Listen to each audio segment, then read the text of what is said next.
परिंदे बने, खुद की ही जेबें भरे, चेहरे के इनके सड़े, इसे राखी कभी न फटे, दुश्मन के दोस्तों बने, भूल गए तुम अपनी जड़ी, भूल गए तुम अपनी जड़ी।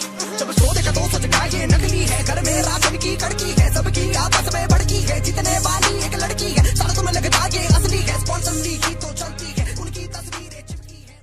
तो गाइस, आप सभी का स्वागत है इंडियन एनिमेशन और आज की वीडियो टॉप 10 डीमन एनिमे पर, यानी कि वो एनिमे जिसमें आपको डीमन देखने मिलेंगे। लेकिन हाई स्कूल DxD मैंने इस लिस्ट में नहीं लिया क्योंकि उसे सब जानते हैं। नंबर पे रेडिएंट, और सच बताओ तो मैं इस एनिमे को इस लिस्ट में डालने ही नहीं वाला था, लेकिन इसका सेकंड सीज़न भी आ रहा है तो मैंने सोचा कि आप इसे एक बार ट्राई ज़रूर करना चाहिए। तो इस एनिमे की स्टोरी लाइन कुछ ऐसी है कि इस वर्ल्ड में आकाश से एक क्रिएचर गिरते हैं जिन्हें नेमेसिस कहते हैं, और ये अर्थ पर आके बस डिस्ट्रक्शन ही फैलाते हैं। तो हमारा मेन कैरेक्टर एक नेमेसिस हंटर बनना चाहता है, यानी कि मॉन्स्टर हंटर। लेकिन कुछ इवेंट होने के बाद हमारे मेन कैरेक्टर को पता चलता है कि ये नेमेसिस कहीं एक जगह से आते हैं जिसके रेडिएंट कहते हैं। तो हमारा मेन कैरेक्टर वहाँ जाके उस जगह को ही डिस्ट्रॉय करना चाहता है। तो आप बोलेंगे इसमें डीमन कहाँ है, तो उसके लिए आपको इस एनिमे को लास्ट तक देखना होगा। इसके टोटल 25 एपिसोड हैं और इसका सेकंड सीज़न तो आने वाला, जैसा कि मैंने पहले बताया। तो इसे एक बार ट्राई तो ज़रूर करना। तो 90 नंबर पे है devil is a part timer. इसी कहानी कुछ ऐसी है कि इसमें 2 वर्ल्ड है, ह्यूमन वर्ल्ड और फैंटेसी वर्ल्ड। और फैंटेसी वर्ल्ड में डीमन लॉर्ड या डीमन किंग ना हो तो कैसे चलेगा। इसमें भी एक डीमन किंग है जो वॉर से हार कर आ जाता है ह्यूमन वर्ल्ड में। यहाँ पे उसके पावर पहले तो काम नहीं करते हैं और उसे नई दुनिया में जीना है तो उसे काम तो करना ही होगा। इसीलिए वो ज्वाइन करता है मैकडॉनल्ड और ठान लेता है कि वो डीमन किंग बन के सबसे अपना बदला लेगा। लेकिन मैकडॉनल्ड में काम करने का एक्सपीरियंस उसका इतना अच्छा होता है कि अब उसे वहाँ मैनेजर बनना है। अब वो यहाँ सुकून से रहता है। लेकिन जिस हीरो ने इसे वॉर में हराया था वो भी आ जाती है इसके पीछे ह्यूमन वर्ल्ड में। और इन दोनों की केमिस्ट्री देखने में आपको काफ़ी मज़ा आएगा। और ये काफ़ी बैडेस एनिमे भी है क्योंकि ये डीमन कॉमेडी सुपरनेचुरल और फैंटेसी एनिमे है। इसकी रेटिंग है 8 की और ये 13 एपिसोड जितना लंबा है। तो 8वें नंबर पे ब्लैक बटलर। इसी कहानी कुछ ऐसी है कि हमारा मेन कैरेक्टर बटलर है एक इंग्लैंड की क्वीन का, जो अपना क्वीन का ऑर्डर पूरा करने के लिए अपनी जान भी दे सकता है। लेकिन हमारे मेन कैरेक्टर के पास्ट में एक ट्रेजेडी हुई थी क्योंकि उस वक्त वो बहुत ही दुखी था और वो उस वक्त चाहता था कि जिसने भी उसके साथ बुरा किया है वो उसे सज़ा मिले। तो इसलिए उसने अपने डीमन से एक कॉन्ट्रैक्ट किया था, लेकिन अब वो उसके बारे में भूल चुका है।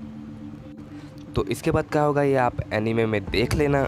इसके भी टोटल 2 सीज़न से दोनों 12-12 एपिसोड के हैं, तो इसे तो ज़रूर ट्राई करना। और इसमें थोड़ा खून खराबा ज़्यादा हो सकता है, तो 16+ वाले देखे तो ज़्यादा अच्छा होगा। तो 7वें नंबर पे है ओवारिनो सिरप या फिर सिरप ऑफ द एंड। और इस एनिमे को आपने देख ही लिया होगा अगर आप डीमन और वैम्पायर एनिमे के फ़ैन हैं तो इसकी स्टोरी लाइन कुछ ऐसी है कि अर्थ पर एक वायरस फैल गया है जिसकी वजह से सबकी मौत हो रही है, लेकिन सिर्फ 13 साल और उससे छोटे लोग ही बच पा रहे हैं। तो इसी का फ़ायदा वैम्पायर्स उठाते हैं और वो इन सभी बच्चों को किडनैप कर लेते हैं और उन्हें थोड़ा थोड़ा करके उनसे खून चूसते रहते हैं। लेकिन हमारा मेन कैरेक्टर अपने दोस्तों के साथ वहाँ से भागने का प्लान बनाता है, लेकिन हमारा मेन कैरेक्टर सिर्फ अकेला ही भाग पाता है, बाकी सभी की मौत हो जाती है। तो हमारा मेन कैरेक्टर बस बदला चाहता है इन वैम्पायर्स से। तो आप बोलेंगे इसमें भी डीमन कहाँ है, तो डीमन तो इसमें 100% है, लेकिन उसके लिए आपको एनीमे देखना होगा। इसके टोटल 2 सीज़न से, पहला सीज़न है 12 एपिसोड का और दूसरा सीज़न भी है 12 एपिसोड का। और इसके पहले सीज़न के एंड में आपको हमारे मेन कैरेक्टर का डीमन लुक पता चल जाएगा। तो इसे एक बार ज़रूर देखना अगर आपको डीमन, वैम्पायर और एक्शन एनिमे पसंद है तो 6 नंबर पे है। तो नंबर पे डोरोरो, और ये एक हिस्टोरिकल एनिमे है और मैं सच बता रहा हूँ मुझे हिस्टोरिकल एनिमे बिल्कुल भी पसंद नहीं है, लेकिन जब मैंने इस एनिमे को देखा तो ये एनिमे मेरा फेवरेट बन गया क्योंकि इसकी स्टोरी ही ऐसी है। तो आप भी सुनो इसकी स्टोरी कैसी है। इसमें एक गाँव का लॉर्ड होता है जिसमें उसे खेती बाड़ी में कुछ नहीं हो रहा है, मतलब पूरा गांव मरने की कगार पे है। तो वो लॉर्ड क्या करता है कि वो बुद्धा की मूर्ति को तोड़ देता है और 12 डीमन से कॉन्ट्रैक्ट बनाता है और वो कॉन्ट्रैक्ट बन भी जाता है और वो 12 डीमन्स इसकी बात मान भी लेते हैं। लेकिन एज अ सैक्रिफाइस इसका पहला बेटा जो कि हमारा मेन कैरेक्टर है, उसके ना हाथ ना पैर ना स्किन और ना ही आँखें और ना ही नोज़, कुछ नहीं होगा। तो उसके पैदा होने के बाद ये उसे ऐसे ही नदी में छोड़ देता है, लेकिन एज अ लक वो किसी डॉक्टर के पास मिल जाता है उसे, और फिर उसे पता चलता है कि अगर उसने 12 डीमंस को मार दिया तो उसे उसके सारे बॉडी पार्ट्स मिल जाएंगे। तो वो बस निकल पड़ता है इन 12 डीमंस को ढूंढने के लिए।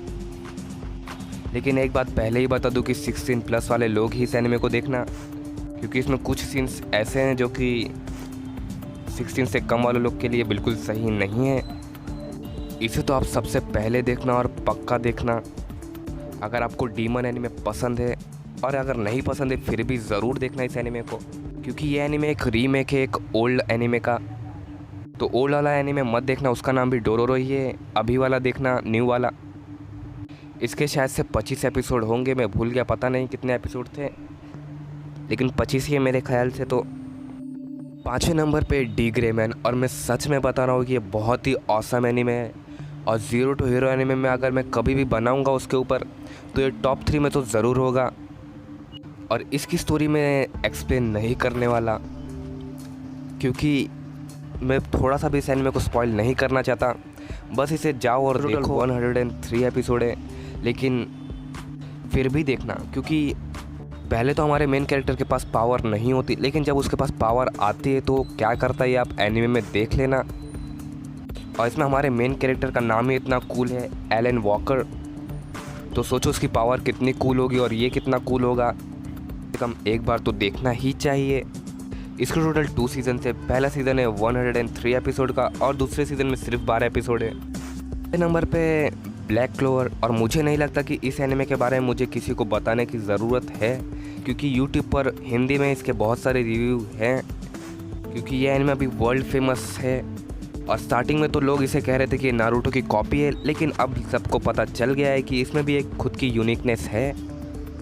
इस एनिमे के टोटल 80 एपिसोड हो चुके थे तब मैंने इसे देखना शुरू किया था, और जब मैंने देखना शुरू किया तो बस देखता ही गया, और अब बस हर हफ्ते यही वेट करता हूँ कि इसका नेक्स्ट सीज़न मतलब नेक्स्ट एपिसोड कब आए।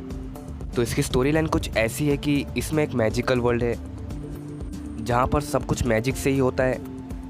तो हमारा मेन कैरेक्टर आस्था और उसके साथ एक और लड़के को एक अनाथ आश्रम में छोड़ दिया जाता है बाहर। तो उस ऑर्फनेज का फादर इन दोनों को बड़ा करता है। तो हमारे मेन कैरेक्टर के पास कोई भी मैजिकल पावर नहीं है, लेकिन उस दूसरे लड़के के पास जिसका नाम यूनो है उसके पास बहुत ही स्ट्रॉन्ग मैजिक होता है। तो इसी वजह से सब लोग हमारे मेन कैरेक्टर का मजाक उड़ाते हैं। लेकिन मज़ा तो तब आता है जब हमारे मेन कैरेक्टर को डीमन स्वॉर्ड मिलती है, जिससे वो किसी भी मैजिक को काट सकता है। और इस एनिमे में हमारा मेन कैरेक्टर कितना यूनिक है ये आपको एनिमे देखकर ही पता चलेगा।